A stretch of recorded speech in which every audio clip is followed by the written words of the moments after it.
उत्तर प्रदेश के इटावा में बीते 21 जून को कथावाचक के साथ अमर्यादित व्यवहार किया गया था और ये विवाद अब थमता नजर नहीं आ रहा है। और इसी बीच मध्य प्रदेश के छतरपुर स्थित बागेश्वर धाम के महंत पंडित धीरेन्द्र कृष्ण शास्त्री का बड़ा बयान अब सामने आया है।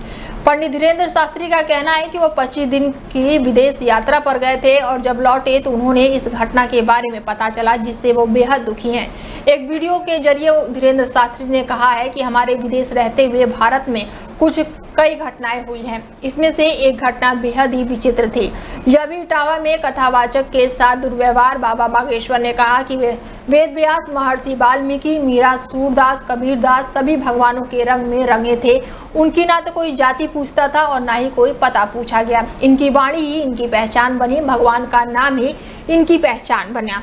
कौवा कर्षण बोलता है, इसीलिए रामचरितमानस में कालू महाराज की महिमा है। इसीलिए जाति ने पूछो जात की, पूछ लीजिए ज्ञान। बागेश्वर धाम सरकार ने आगे कहा है कि भगवान की कथा और सनातन का विचार किसी भी जाति विशेष का नहीं है। भगवान की चर्चा करने और भगवान की कथा कहने का अधिकार सबको है। कोई इसमें दोषी नहीं है, ना ही कोई हस्तक्षेप है।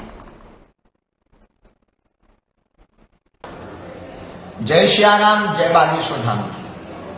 हम विदेशी प्रदेश यात्रा पर थे लगभग 25 दिनों तक और आज निर्विघ्न संपन्न करके बागेश्वर बालाजी सनातन मठ भिवंडी मुंबई में पहुंच गए। 3 दिनों तक यहाँ रहेंगे। 1 जुलाई से 12 जुलाई बागेश्वर धाम पर रहेंगे। इन कुछ दिनों में बहुत सी छोटी छोटी बड़ी बड़ी घटनाएं हुई।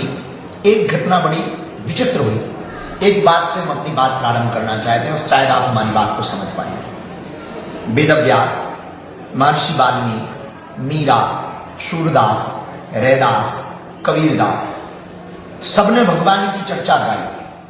इनकी ना जात पूछी गई, ना इनका पता पूछा गया। इनकी वाणी ही इनकी पहचान, भगवान का नाम ही उसकी पहचान होती। कौवा कर्कश बोलता है, लेकिन रामचरितमानस में कालभूषुंडी जी महाराज की महिमा है। इसलिए जाति ना पूछो साधु की, पूछ लीजिए ज्ञान।